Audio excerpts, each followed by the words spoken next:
state of mind. You know, it's like sitting on the bank of a river and watching the river waters go by. And when you so watch, there is neither the observer nor the observed.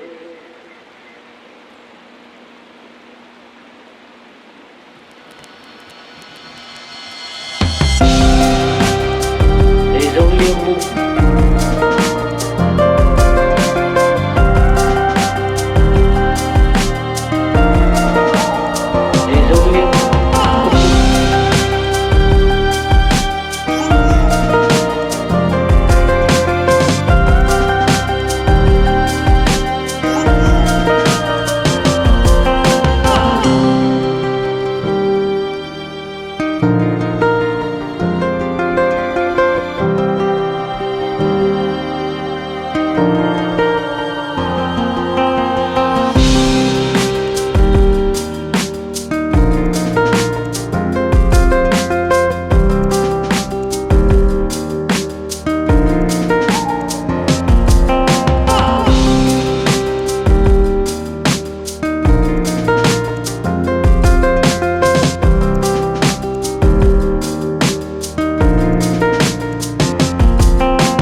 Watching the river waters go by.